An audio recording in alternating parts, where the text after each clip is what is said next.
Olá, tudo bem?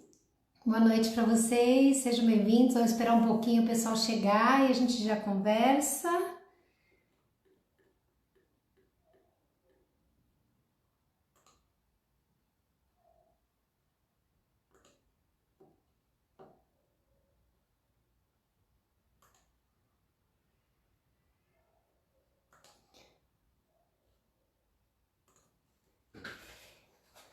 Tudo bem com você, gente? Tá aí quem? A Kátia Vasconcelos, minha irmã, a Kátia Spor, Marta Constâncio, 4 pessoas. Muito obrigada pela companhia, gente, obrigada mesmo. Conversar um pouquinho com vocês daqui a pouco, só um instante. Quando chegar mais umas 2 ou 3 pessoas, já chegaram 2 aí. Boa noite para quem chegou aí agora, tudo bem, Zilda? Como você está? Quem mais? Adriano, como tá? Tudo bem, Adriano? Eu que agradeço e o Nova Luz que agradecem a presença de vocês aqui conosco, porque com essa história de nós não estarmos conseguindo ter atividades presenciais nos centros, as casas espíritas ficam fechadas, mas nós precisamos continuar com as nossas atividades, com o nosso trabalho, porque afinal de contas, a gente continua precisando dessa energia boa, do estudo, do fortalecimento, precisamos também dessa troca, né, de vibrações, da prece.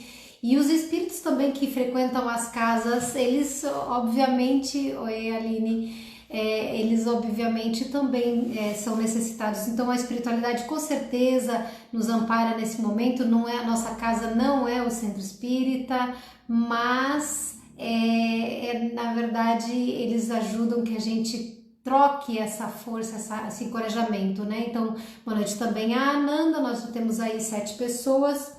Se chegarem mais, que normalmente chegam depois, eu mesmo assim vou começar para que a gente aproveite bem o tempo, tá bom? Então, vamos começar com as apresentações e a prece, depois o estudo e o encerramento com a prece. Para quem não me conhece, eu sou a Vânia Munhato de Vasconcelos, sou palestrante espírita aqui na cidade de Jundiaí e em vários outros lugares onde me convidam para estar, se for possível, sempre eu vou.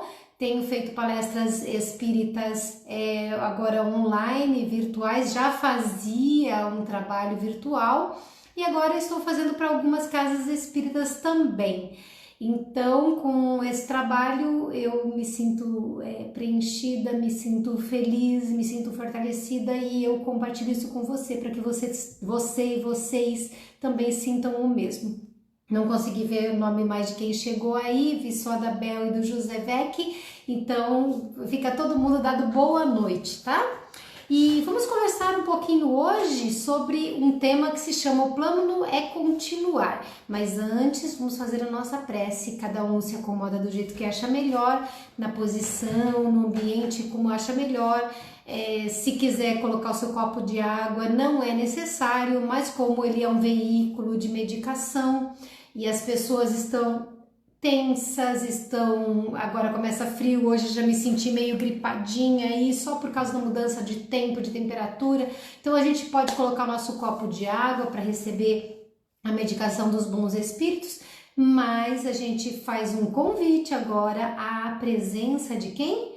Deus, o nosso Pai maior, Jesus, o nosso irmão querido, esse irmão mais velho que nos ensina, nos protege, nos orienta, e os nossos mentores, o nosso anjo de guarda, aquele espírito que veio para sustentar mesmo a nossa encarnação, nos dar toda a força necessária, e também os espíritos que simpatizam conosco, com as nossas experiências, com as nossas formas de pensar, que todos sejam muito bem-vindos. E que Deus, nesse momento, possa se fazer presente dentro de nós, que Jesus se faça presente em nosso lar e que os bons espíritos nos inspirem, nos protejam, nos iluminem, nos auxiliem à compreensão de tudo aquilo que vamos estudar nesta noite e que possa ser útil para as nossas vidas.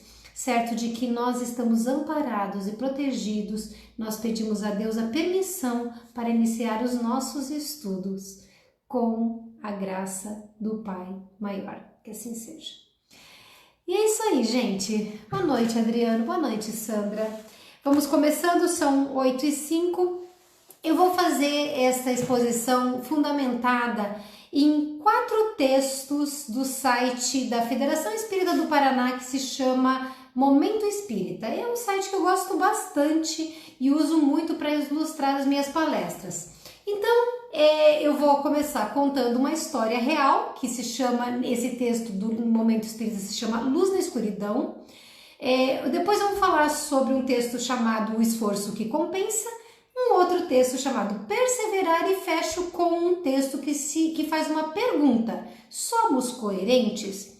Com relação ao primeiro texto, que é uma história, conta-se que um menino de 3 anos o seu pai trabalhava numa oficina e ele gostava de ver, como toda criança, ele gostava de ver o seu pai trabalhando, ele queria ajudar o pai dele.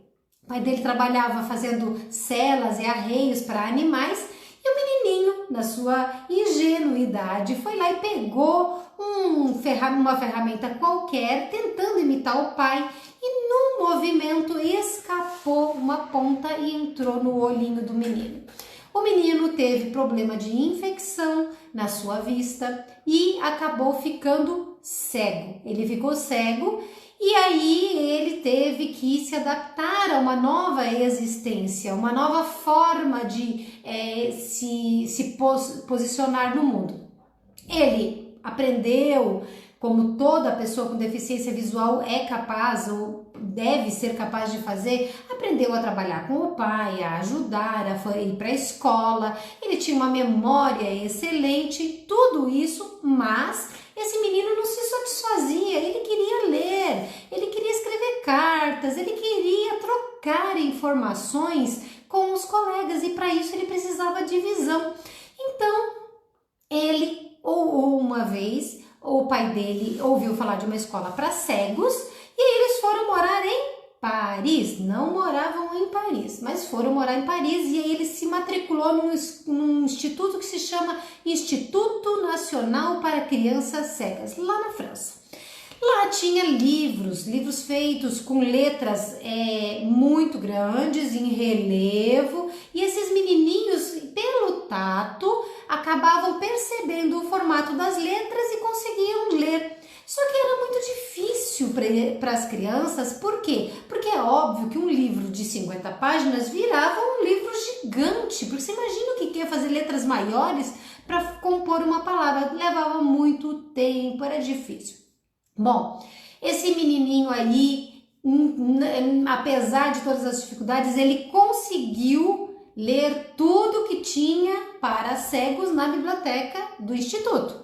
Mas ele queria mais, e aí ele queria também se tornar músico, ele queria também ser estudante de piano, tocar violoncelo, ou seja, ele tinha suas ambições e aquilo não era o suficiente. Bom, conforme ele foi amadurecendo um pouquinho, e ele pensava, o que eu faço para melhorar a minha condição de comunicação? Óbvio que são palavras minhas. E aí um dia ele escuta falar, ou alguém escuta e comenta com ele, que existia um capitão do exército, esse capitão se chamava Capitão Barbier. O capitão do exército, ele tinha inventado um método para ler mensagens no escuro. Esse capitão fez isso por quê? Por causa das questões de exercícios de guerra ou da guerra propriamente dita, ele precisava se comunicar e às vezes não podia ler um papel no escuro no meio de uma guerra, por exemplo, de uma batalha. Então ele fez aquilo que nós conhecemos como código Morse, pontos e traços. E esse menino escutou falar sobre isso, deu um jeito de conhecer o Capitão Barbier, o capitão explicou para ele como é que funcionava o método dele. E aí o menininho pensou, se os soldados podem ler no escuro, os cegos também podem. E não parou por aí, gente. Ele decidiu trabalhar, pensar, amadurecer o método do capitão. E aí ele converteu este método num outro método que mais tarde foi conhecido como o método Braille. Sim, nós estamos falando do Louis Braille, o que inventou a leitura, o método em que os nossos amigos, os nossos irmãos que têm deficiência visual fazem a leitura pelo tato. Então, ele, claro, demorou um pouco, mas veja, parece que eu estou falando de uma eternidade, de uma vida, né? Aos 20 anos, esse método ficou pronto. O menino perdeu a visão aos 3, passou por tudo isso que eu contei para vocês e aos 20 anos o método estava pronto. Então é interessante como Deus faz as coisas. Alguém criou um método que era para um outro objetivo, que era o código Morse, que foi muito útil, inclusive para comunicações diversas, né? E aí, de repente, isso se transforma por inspiração, vamos dizer assim, como um ponto de partida para um outro método que virou tão importante. Bom, o que eu gostei dessa história é que, apesar da rejeição, sim, gente, para a construção de coisa boa, tem gente que rejeita. Para a mudança da forma de ser, da forma de trabalhar, da forma de tratar as coisas, existe rejeição. Aqueles que gastaram dinheiro com aquela história de fazer livros com letras garrafais, um material caro, não dava para fazer muitas obras, eles não queriam perder o seu investimento, eles não estavam literalmente preparados para pensar, nossa, é verdade, esse método é muito mais produtivo, vamos fazer a partir de agora assim? Não, foi uma batalha. Antes de morrer, aos 43 anos de idade, morreu novo, Louis Braille, ele disse a um amigo, semanas antes, ele estava no hospital, ele disse ao amigo o seguinte, tenho certeza de que a minha missão na Terra terminou. É muito lindo, é muito linda essa história, porque nós estamos falando que nós não podemos desistir, é isso, vocês já estão entendendo a situação aqui da nossa conversa. Ele investiu, ele não aceitou simplesmente ser cego, ele não aceitou simplesmente ler os livros com um relevo maior, ele procurou alternativas e é claro que ele dedicou tempo, esforço, dias e noites, conforme conta a história dele. E aí, terminando essa história, nós passamos para um outro ponto, um outro aspecto de um outro artigo do Momento Espírita, que se chama o esforço que compensa. Vocês já viram algum esforço, ou melhor, algum desafio, alguma conquista que não tenha demandado esforço? Até para nascer, vamos falar a verdade, quando uma mulher engravida, ela passa 9 meses carregando aquela criança no ventre, vai num monte de exames médicos, tem que se alimentar direito, tem que cuidar da saúde de várias formas. Quando chega o momento do parto, ela já teve que arrumar a roupa, ela teve que ir para o hospital, ela teve que deixar tudo pronto para receber o neném, ela teve que arrumar quando pode, quando quer, fazer as lembrancinhas, tem um monte de trabalho. Eu me lembro que quando eu estava grávida e era meu único filho, eu disse para minha mãe, que morava em Curitiba à época e eu morava em Santo André, eu disse à minha mãe assim, mãe, venha pra cá para me ajudar a arrumar a mala da maternidade, insegura, e já nem era tão nova assim.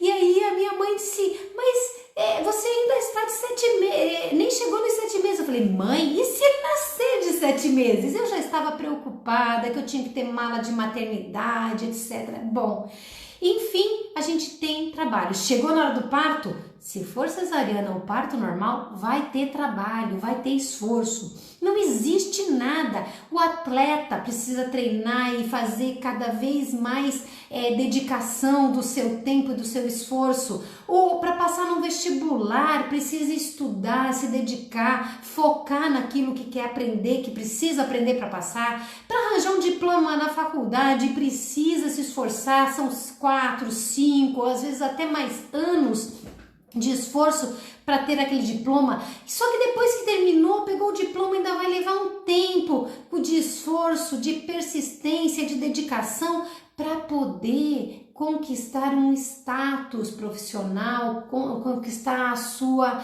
clientela, para poder viver daquilo. Só que vejam, o que é interessante, quando se fala de coisas materiais, dificilmente alguém reclama, mas não reclama assim, nossa, eu sou sobrecarregado e não vou fazer, vou abandonar tudo. A maioria das pessoas até pode reclamar, mas ela vai lá, porque ela sabe que aquele sacrifício, aquele esforço é um esforço que vai resultar naquilo que ele almeja, naquilo que ele se dedicou, que ele quer se dedicar para conquistar. Ele não vai pensar, nossa, estou sendo castigado porque eu tenho que estudar para passar no vestibular para fazer medicina. Ele pensa, eu estou aqui me desgastando, abrindo mão de um monte de coisas para estudar, tá difícil, tá complicado, tô cansado, mas eu vou passar no vestibular. E depois ele vai fazer isso para passar os seus 5 anos de medicina, ou 6, depois dos seus 2 ou 3 anos de residência, até que ele diz, eu sou doutor, eu sou médico. Então, todos esses sacrifícios não são considerados como uma tortura da vida ou da sociedade, são esforços que a gente faz com prazer, com alegria. Só que estas que nós encaramos normalmente de forma positiva, nós precisamos expandir para que a gente pense assim também nos esforços de perspectiva espiritual. Nós temos dificuldade, se nós não sairmos da zona de conforto, tanto no material quanto no espiritual, nós não realizamos, nós não fazemos aquilo que devemos e não conquistamos. É preciso renunciar muitas coisas e focar em muitas outras coisas para que a gente consiga o que nós almejamos. Por quê? Porque existe uma lei no universo em que, por mais que seja uma lei considerada por nós espíritos como uma lei natural, que é a lei do mérito, não está lá escrito assim, desse jeito, mas a gente sabe, é causa e efeito. A lei do mérito é uma lei universal. A gente fica pensando no mérito mais ou menos material, a gente esquece muitas vezes, mesmo nós espíritas, que isso também é o aspecto espiritual das nossas vidas. E é um combustível. Se eu sei que o meu esforço me dá um determinado benefício, me faz atingir determinada meta, é claro que eu me sinto motivada a me esforçar. E na vida espiritual, a gente vai ter que fazer igual. O que nós esquecemos é que muitas vezes o nosso esforço na vida material é um esforço espiritual também, porque nós desenvolvemos a inteligência, a capacidade de raciocínio, até mesmo a afetividade, os sentimentos para que nós nos aprimoremos em tudo. Aí a gente desenvolve a parte intelectual, o intelecto e o moral, que é o que nos eleva espiritualmente. Se nós não fizéssemos isso, nós ficaríamos estagnados. Se nós não desenvolvêssemos, não nos esforçássemos, não nos sacrificássemos muitas vezes, nós ficaríamos parados sendo o que somos. Quando uma pessoa diz para vocês, você vai ter que me aguentar porque eu sou assim mesmo, tadinha dessa pessoa, tem que ter misericórdia, porque nós não podemos ser os que nós éramos ontem. Nós temos que terminar esse nosso bate-papo aqui sendo diferentes, sendo melhores, porque é para isso que nós nascemos, para isso que nós estamos aqui. E a gente não pode esquecer que tudo, cachecol, brinquinho, roupa, florzinha, quadro na parede, essa casa, esse celular, o computador de vocês, o copinho d'água, a mesa, o sofá, tudo isso, o carro na garagem, o emprego, tudo é transitório, gente. Tudo é transitório, tudo vai passar e tudo mais do que vai passar, vai ficar aqui. E o que a gente leva para o lado de lá? Não vamos levar os nossos títulos, nós vamos levar o que somos, o que sentimos, o que sabemos. Nós vamos levar aquilo que nós construímos espiritualmente falando. Qualquer coisa que nós possuamos materialmente, ela fica, inclusive o corpo. Elas ficam, inclusive o corpo, mas se forem virtudes, elas vão conosco, não vamos nunca perdê-las, não tem como.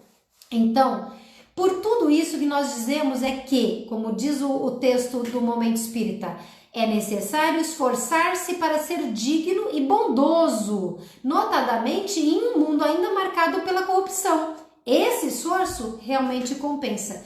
Por que eu cito textualmente esta frase? Porque onde nós estamos, 2020, um ano complexo em todos os aspectos, aspecto financeiro, aspecto de saúde, aspecto de relacionamento. Quem de vocês andou abraçando alguém ultimamente? Quem de vocês andou fazendo visita social, cantando parabéns, indo a velório ou fazendo festinha? Quem de vocês, ou de mim, é claro, está andando pela rua super tranquilo e feliz e animado, sem preocupação com o seu emprego ou com a sua empresa ou com a saúde sua ou a do seu próximo mais próximo?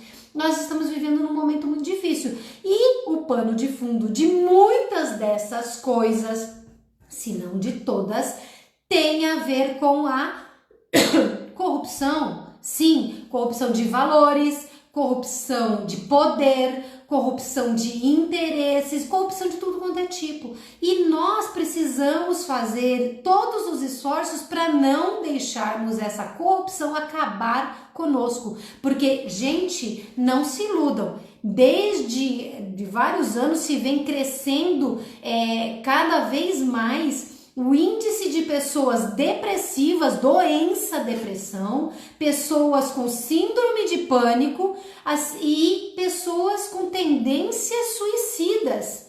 E recentemente eu vi, por exemplo, assim, de passagem, dizendo que lá na Itália, onde tem uma crise gravíssima de saúde por causa do problema do Covid-19, que vocês sabem, tanto quanto eu, quanto o país Itália está sofrendo, né? Todo mundo está sofrendo, mas lá foi muito grave, está sendo grave. Lá as pessoas estão cometendo suicídio antes de saberem o resultado do exame. Essa semana eu li um senhor de 65 anos no hospital, sem saber o resultado, só com a suspeita, pulou da janela. Então, o que nós estamos vendo? Que corrupção, não só quanto a doença, também matam. Por que eu falo de corrupção? Por que lá está acontecendo? Sensacionalismo, como algumas emissoras de TV e de jornais, assim, de sites, etc., fazem. Gente, morreu 300.824 pessoas hoje. Sem falar em nenhum momento que tinha se recuperado um X, seja mais, seja menos, mas sim, existem pessoas se curando. Ouvi falar de que está sendo superfaturado por falta de licitação um monte de respiradores, máscaras, de aventais, sob hoje, questão de avental. Então, todas essas coisas são coisas que derrubam a gente. Só que nós não estamos aqui no mundo material para viver aspectos somente materiais. Nós estamos aqui na questão do esforço para uma melhoria moral, para vencer uma luta, um sacrifício, um esforço total, objetivando o quê? Viver melhor aqui, mas viver melhor, muito melhor lá do outro lado da existência. E é isso que nós não podemos esquecer. E aí eu entro no terceiro texto, que é um texto chamado Perseverar. Ele começa comentando a respeito da pergunta que o discípulo faz a Jesus, dizendo quantas vezes é para perdoar o próximo. E aí o texto começa comentando sobre o perdoar 70 vezes, 7 vezes. E o que Jesus quis dizer com isso? Não, eu não vou falar de perdão, embora perdão seja uma necessidade do nosso coração, da nossa alma, da nossa existência. Jesus, ao mandar repetir, ele falou o seguinte: tem que repetir, tem que construir hábito, tem que exercitar. Ninguém se transforma, ninguém se converte, ninguém aguenta se não continuar insistindo. E nós falamos do que aqui? Questão moral e questão material. Se nós não insistirmos, se nós não repetirmos condutas positivas, se nós não nos esforçarmos perante todas essas dificuldades e nos habituarmos a ter mais fé, mais boa vontade, mais otimismo, mais coragem e todas as virtudes que constroem o homem de bem, amor, bondade, caridade, benevolência, etc, etc, etc, nós não vamos conseguir vencer. Então é preciso perseverar. vamos lutar contra essa egrégora pesada, escura, que está tomando conta do mundo, que está tomando conta do Brasil, que está tomando conta de você, de mim, da sociedade, da família. Nós temos que lutar contra esse peso que está querendo penetrar. Sabe quando tem aqueles filmes americanos? Eu não lembro que filme é, mas eu vi essa imagem em algum lugar, que parece que alguma coisa começa a impregnar e começa a deixar tudo preto e parece que um veneno, vamos dizer assim, vai penetrando pelas veias da gente. A gente tem que tirar isso da gente, não deixar. A perseverança no amor, a perseverança na coragem, a perseverança é na fé, a perseverança é no entendimento de que se eu acredito em Deus e sei que Deus é bom, então eu não posso duvidar de que eu estou no lugar certo, na hora certa, que existe uma cota de responsabilidade que é minha, que eu tenho que cumprir, e existe uma cota que ele tomou para ele e disse: aqui pode deixar que eu te sustento, aqui pode deixar que eu te seguro. Então, Jesus vai fazer com que nós insistamos, repitamos, através do quê? De um conselho: perdoa 70 vezes 7, ama 70 vezes 7, seja bom 70 vezes 7, o resto foi eu, né? Ele só falou perdoar. Mas é bem isso que ele espera de nós. Então, nós não vamos nos transformar em santos, em benevolentes, em bondosos, em perfeitos, seres perfeitos, de um dia para outro, é óbvio. Eu tô nessa batalha só de vida, são 52 anos, só de espiritismo são 30 anos. E eu ainda tô aqui, ó. Se eu fosse fazer a lista pra vocês de imperfeições, vocês não imaginam, vocês não acreditam. Eu vou dizer, é verdade, tem tudo isso de imperfeição aqui. Mas aonde que eu e muitas pessoas, nós nos diferenciamos? Não vamos esmorecer, não vamos desistir, vamos continuar insistindo, vamos continuar repetindo, vamos continuar treinando. Ah, caí um pouco de energia, chorei, me abalei, fiquei com vontade de chutar, sabe? Tudo pra cima, largar as mãos. Não, gente, vai tomar um banho, respira fundo, reza mais um pouco, né? Faz tudo aquilo que você pode fazer para pacificar o coração e entrega nas mãos de Deus. Diz: isso, Senhor, eu não dou conta. Mas o resto eu vou continuar fazendo, eu vou continuar lutando para não cair em nenhum tipo de esmorecimento. Eu vou perseverar, mas para isso eu preciso persistir, eu preciso insistir, eu preciso repetir. Vai ter que ter esforço, vai ter que investir mais tempo, mais, sei lá, muita energia, vai ter que caprichar. E o que a gente está esquecendo nos dias atuais é que nós não vamos, só porque o mundo está difícil, e olha, relevem esse só entre aspas, porque eu sei que não tá fácil, que só porque o mundo tá difícil eu vou largar tudo. O que eu vou fazer? Qual é o plano B que a gente tem? Qual é o plano B que você tem? Ou você vive e trabalha e se esforça para ter a melhor vida que é possível ter, moral e material, e de afetividade, de relacionamento e de fé e etc. Ou você vai se suicidar de uma forma direta ou indireta. E o que acontece com os nossos amigos, nossos irmãos suicidas? Deus que os abençoe e os ilumine e os proteja, porque não fugiram da dor, não fugiram da doença, não fugiram dos problemas, não fugiram dos sofrimentos. Não falo isso para assustar ninguém, cada um tem que arcar com aquilo que decidiu para si. Mas se a gente conhece um suicida, prece redobrada, sentimento de amor, vibração pesada mesmo na direção desse nosso irmão, para que nós ajudemos a Deus e os bons espíritos a ajudá-los. Mas e quanto a nós, que muitas vezes temos vontade de desistir, nós temos que pensar que não vai ser fichinha, que não vai ser fácil. Tá difícil agora? Vai piorar. Vai piorar um pouco só? Não, vai piorar infinitamente. Nós não temos condições de mensurar. Então, quanto tempo uma alma vive, um espírito vive? Desde o momento que foi criado até o tempo imortal. É infinito esse tempo. Infinito. Quanto tempo dura uma vida encarnada? Digamos uma vida de alguém que viva 90 anos. Pronto, acabou a vida da pessoa em 90 anos, talvez menos do que isso, dentro do infinito do tempo. Então, gente, vamos dar conta sim, temos que dar conta sim, temos que continuar nos esforçando. Eu vou contar uma coisa para vocês que eu achei muito interessante que aconteceu ontem.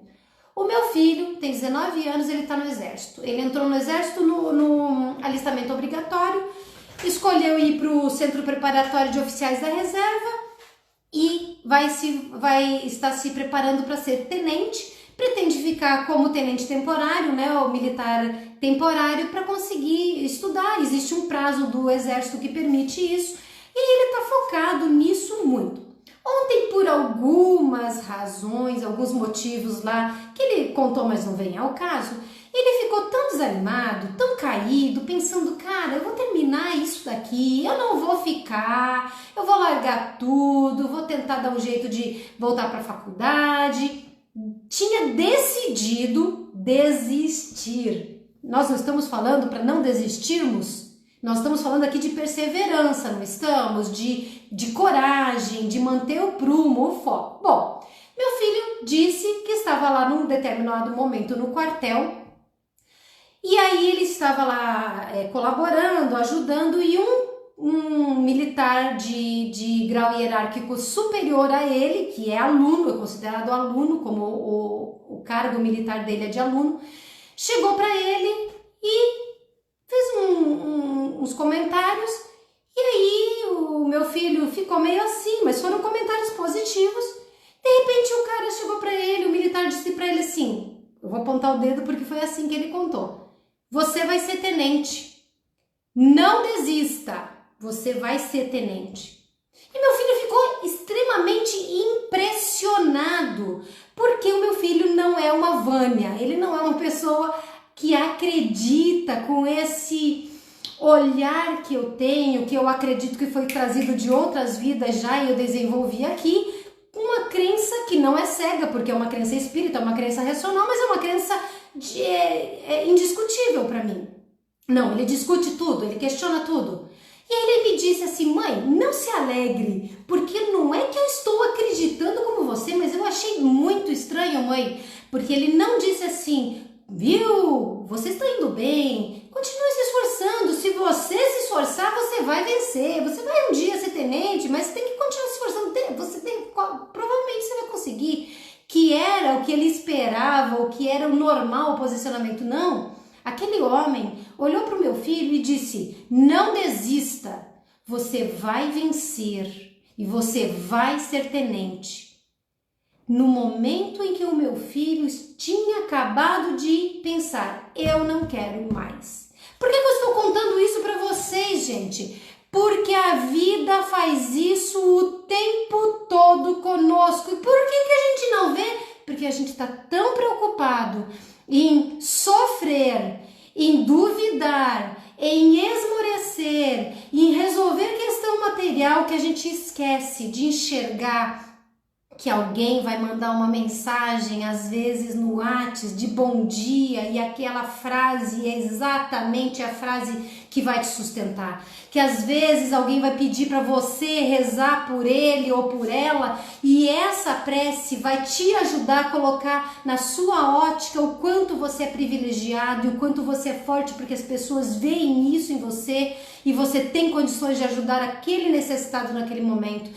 Quando a vida começa a nos testar, ela testa não para te derrubar no chão e pisar em cima e sapatear, ela te testa para você ser campeão, para você ser vencedor e para você superar a tua problemática. É para perseverar, é pelo esforço. Então nós não podemos jamais deixar de olhar à nossa volta com os olhos de quem está procurando as mãos de Deus em tudo.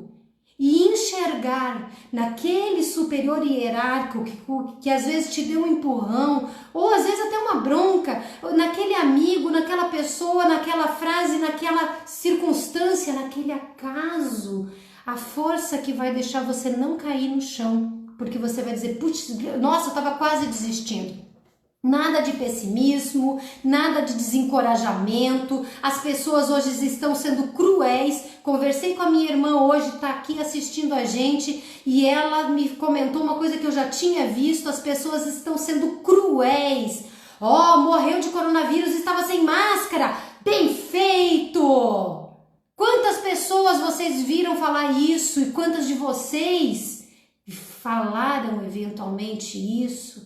Gente, crueldade não se justifica. A gente tem que ter amor no coração. Eu tô cansada de ver, e não no sentido literal, né, mas no sentido de expressão, cansada de ver espírita falando como é imbecil, como é maldito, como é estúpido, como é burro, como é jumento. Não é porque a gente tem uma polarização de ideias antes era futebol, agora é política, já foi religião, e a gente polariza assim porque nós não sabemos. Falei para minha irmã, eu sou de direita, na verdade eu sou liberal, minha irmã é de esquerda, e daí? Eu sei que ela é boa, eu sei que ela quer se fazer o bem, eu botaria minhas duas mãos no fogo pela minha irmã, na vontade que ela tem de fazer o bem, e digo, ela é muito superior a mim em bondade, só que ela pensa diferente de mim, ela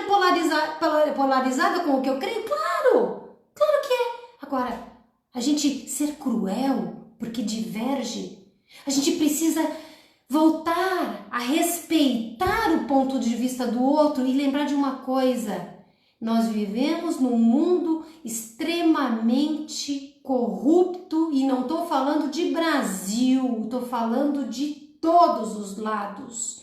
E estou falando de todos os países, em qualquer recanto. E por causa disso, como é que a gente sabe que a verdade que a gente comprou é a verdade verdadeira?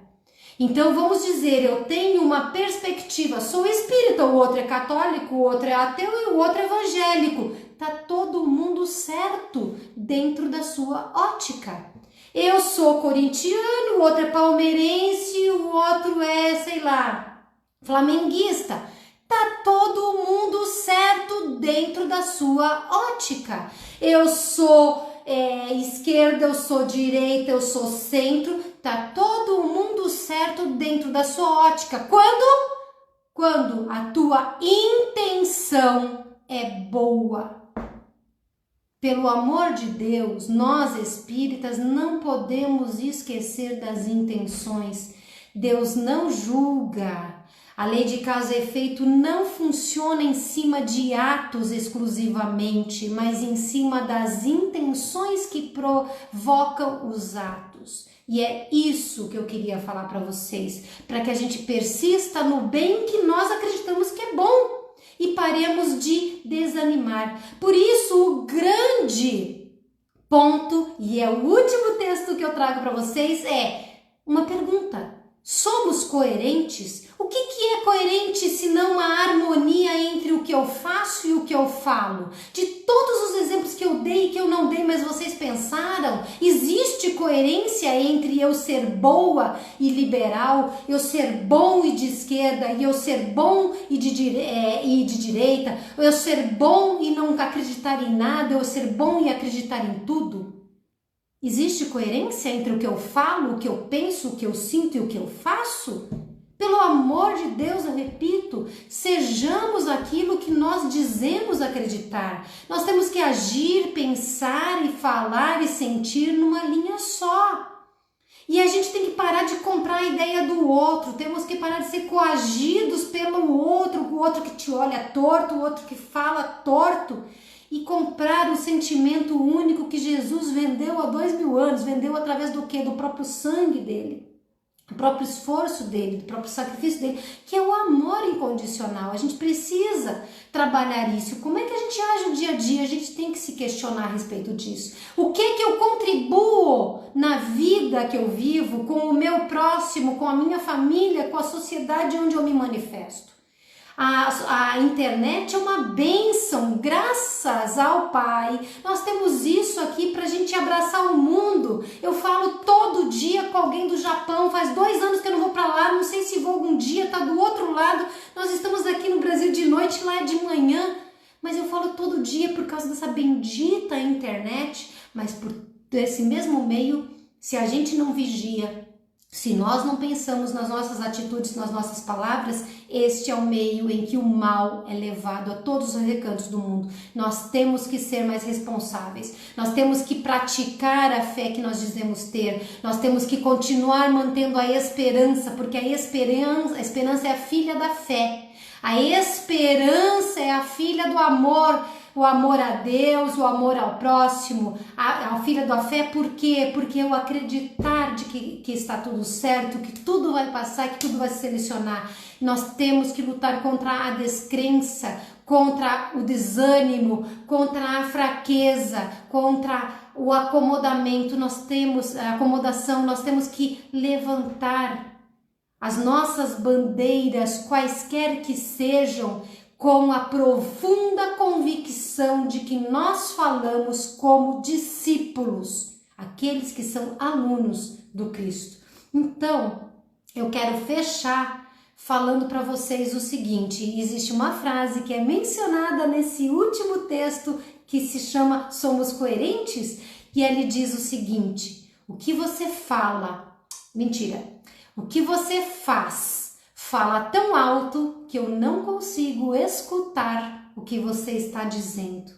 O que você fala muito mais alto do que você diz. É o teu exemplo, é a tua manifestação no mundo que prova quem você é. O nosso discurso não é um discurso de palavras.